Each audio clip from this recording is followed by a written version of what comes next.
Mas Peggy sudah bisa mendengar suara kami, Mas Peggy? Mas Peggy? Mas Peggy, di sini ada narasumber lain yang ingin bertanya. Waalaikumsalam Mas Peggy, ada praktisi hukum. Tadi siapa lu yang mau bertanya? Pak Fedrik? Silakan Pak Fedrik, langsung ke poinnya Pak ya. Mas Peggy, bisa dengar suaranya? Halo? Ya, bisa dengar suaranya Saudara Peggy? Oke, kami sedang coba perbaiki komunikasi kami bersama dengan Peggy Setiawan, Bang Fedrik. Apa yang kemudian menjadi janggal dalam hal ini kalau Anda lihat? Begini, pertama yang saya mengucapkan selamat pada Saudara Peggy bisa terkabulnya permohonan prapernya. Namun, perlu saya ingatkan, praper ini kan hanya pemeriksaan tindakan penyidikan dalam masalah formil, Ya, prosesnya. tidak menyentuh masalah materi pokok perkara. Sehingga tidak bisalah dinyatakan dia tidak bersalah. Baik dalam hal ini yang dikatakan oleh ayahnya Peggy bahwa dia yakin tidak bersalah. Memang orang tua semua pasti mengharapkan dan mengakuin dan pasti akan mempertahankan anaknya tidak bersalah. Namun ini kan belum ada pemeriksaan pokok perkara. Materi pokok perkara sama sekali belum disentuh. Oke, artinya menurut Anda yang kemudian ditetapkan oleh Hakim Eman adalah proses penetapan tersangkanya. Tetapi itu hanya formilnya status saja. tersangkanya belum tentu begitu. Ya, bukan status tersangkanya, kasusnya. Karena begini ya, bahwa terhadap putusannya praper, saya setelah mempelajari putusannya praper yang ini saya cetak di sini, memang saya menemukan banyak catatan-catatan. Saya tidak punya wewenang mengatakan ada kekeliruan. Saya Bagian mana Pak? Bisa ditunjukkan Pak? Bisa sambil Langsung tunjukkan saja ke layar? poinnya. Bagian mana? Sambil kami perlihatkan ke layar, mohon maaf Ya. Bapak, saya pegang. Ya, ini adalah putusan praper. Ya, di sini itu kan ada pertimbangan-pertimbangan hukum yang disampaikan oleh hakim tunggal. Dalam hal ini yang bisa saya sampaikan, pertama, contoh kan, hakim telah melakukan penyimpangan daripada dasar hukum NKRI dan Eropa kontinental. Kita ini berlaku hukum positif. Hakim tidak berwenang dalam hal ini melakukan penafsiran terhadap hukum. Hukum itu hanya kaku. Kita hanya mengikuti apa yang tertera di dalam hukum tersebut dan apa penjelasan dalam ayat per pasal. Kedua, dalam hal ini, bahwa dalam pertimbangan MKRI, halaman 98 alinea 13 hingga alinea 24, putusan MKRI nomor 21 PUU 2014, sebagai landasan hukum yang diterapkan dalam pemeriksaan sidang prapel, itu tentu adalah keliru dan tanpa alas hukum. Mengapa saya mengatakan demikian? Coba kita membaca apa isi daripada pertimbangan hukum daripada 21 PUU 2014. Pertimbangan hukumnya di sana itu menyatakan bahwa sebaiknya itu tersangka sebelum ditangkap atau ditahan dilakukan pemeriksaan. Ya. Namun di Indonesia yang berlaku itu adalah amar putusan, bukan pertimbangan hukum. Pertimbangan hukum tidak bisa digunakan sebagai landasan hukum. Itu fatal sekali digunakan. 2 poin itu boleh langsung ditanggapi Ya. Bapak. 2 poin itu bisa ditanggapi kuasa hukum dari Peggy Setiawan, Pak Fedrik.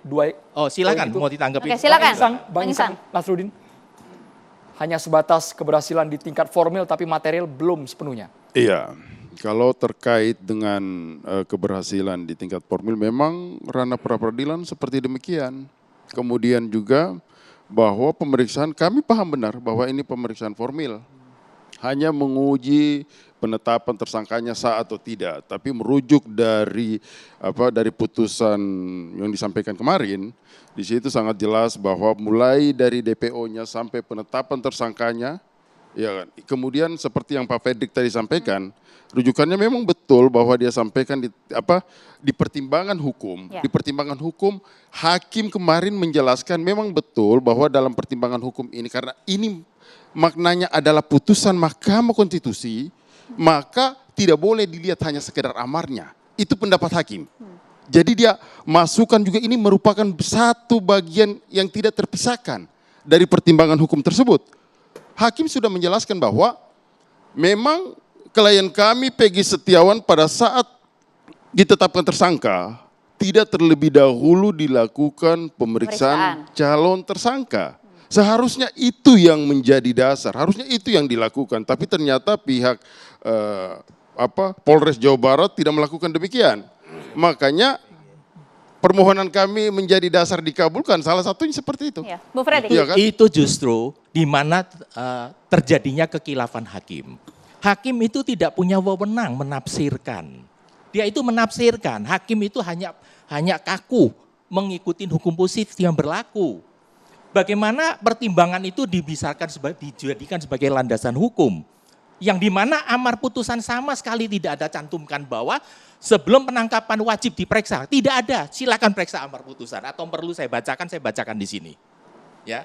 Kedua, dalam hal ini majelis hakim juga dalam hal ini mendalihkan dengan pasal 31 Perkap 14 tahun 2012. Saya bacakan ya. Tersangka yang telah dipanggil untuk pemeriksaan dalam rangka penyidikan perkara sampai lebih dari 3 kali dan ternyata tidak jelas keberadaannya dapat dicatat dalam daftar pencarian orang dan dibuatkan surat pencarian orang. Ini pasalnya sangat jelas, tetapi ditafsirkan oleh hakim bahwa ini adalah peraturan bahwa baru bisa masukkan ke DPO kalau sudah diperiksa 3 kali. Ini penafsiran dari mana? Artinya tafsir hakim salah? Ya salah, sangat keliru. Sangat Kalau yang Maka dalam kemarin hal ini yang begini. jelas, Oke. saya hanya menyarankan pada pihak Polda Jawa Barat khususnya ini kan, buat laporan ke KJ bahwa dalam hal ini telah terjadi namanya penyalahgunaan di luar kewenangan yang ada. Baik, dalam Sam. hal ini Iya. kode etika Hakimnya daripada- dianggap Tulisan. salah, Bang. telah dalam hal ini yang dilanggar. terkait tadi sama silakan itu. sama pelanggaran yang silakan saja kalau mau melakukan Itu seperti kan. yang dilakukan Ya, silakan oleh saja. Polda Tapi NTT sama yang kami Barreskrim. lihat bahwa kedudukan putusan terhadap putusan ini Peggy Setiawan tersangkanya dia sudah clear, sudah tidak ada kaitan. Memang sejak awal kami melihat bahwa sebenarnya persoalan ini kan kita melihat dari seluruh bukti. Ini selalu dikaitkan Setiawan adalah Peron. Ini yang menjadi diskusi kami dengan tim-tim bahwa ini adalah figur yang berbeda. Makanya kami sangat confident pada saat mengajukan permohonan ini di bagian mana? Kami sebutkan itu pada saat pihak termohon mengajukan bukti surat.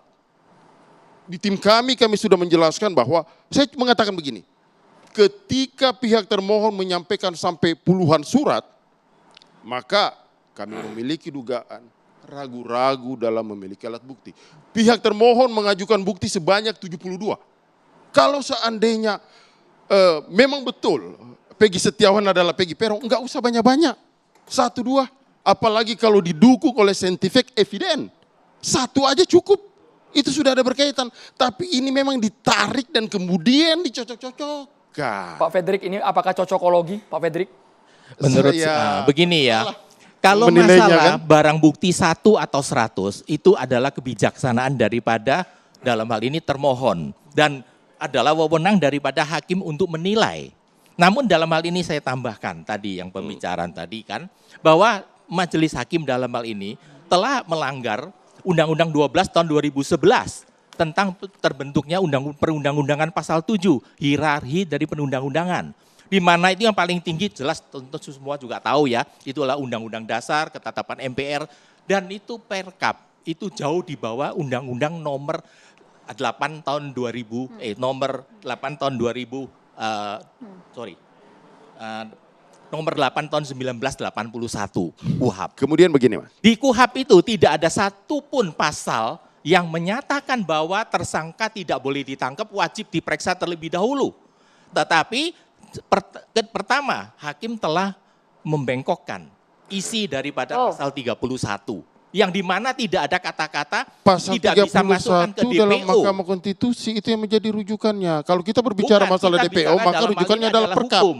Kita Rujukannya bicara adalah hukum. Perkap. Perkap Iya itu kan? di bawah KUHP. Penentuan Kenapa sekarang dia DPO tidak di dalam memakai Perkap nih, KUHP? dalam Perkap nomor tahun Betul. 2012 itu jelas sekali harus dulu dilakukan pemanggilan baru menetapkan orang Tidak DPO. ada penampilan. Telah 3 kali Iya kan? dipanggil tidak hadir, Ya, bisa menetapkan dimasukkan ke DPO. sana, jangan Ini sama sekali dibalik. belum pernah dipanggil. Tidak ada. Sama sekali tidak belum perlu pernah dipanggil. Bagaimana Kalau itu ceritanya dalam menetapkan pemeriksaan orang rutin. DPO? Kalau tidak Seorang pernah tersangka dipanggil. dipanggil 3 kali nggak datang Ya, masuk tidak DPO. pernah dipanggil, Mas. Itu nggak Masalahnya benar. itu yang menjadi Bergantian, soal. Itu tidak benar. Tidak pernah Kan? dipanggil. Ya. Bagaimana ceritanya? Kedua dalam hal ini yang saya perlu saya sampaikan ya.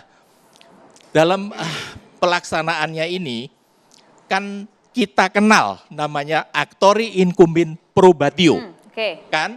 Di mana pemohon punya kewajiban oleh hakim membuktikan bahwa apa yang dipasangkakan itu tidak benar. Seperti contoh, pemohon dalam hal ini bisa buktikan DNA-nya beda, kan?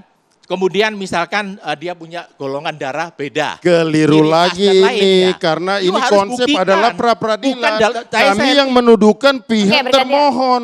Harusnya termohon yang membuktikan, kok kami harus membuktikan Sekarang itu. apakah Itu pemikiran keliru kalau menurut kan kami. pernah tahu Iya, namanya kan? actori incumbent probatio. Tapi tidak Ah, masuk itu dalam hukum konteks itu. pra-peradilan itu tidak hukum. masuk. Jangan Hukum harus ditarik-tarik ditaati. lagi. Jangan ditarik-tarik Coba lagi. tanyalah Itu sama keliru ini itu. mantan hakim Iya. agung. Apakah dalam Dalam hal ini actori incumbent pra-peradilan probatio kami kan harus menuduhkan berbalik? nih, sebenarnya simpel. Nah, itu keliru. Sebenarnya simpel. Kami pihak termohon menuduhkan bahwa kepolisian salah SOP.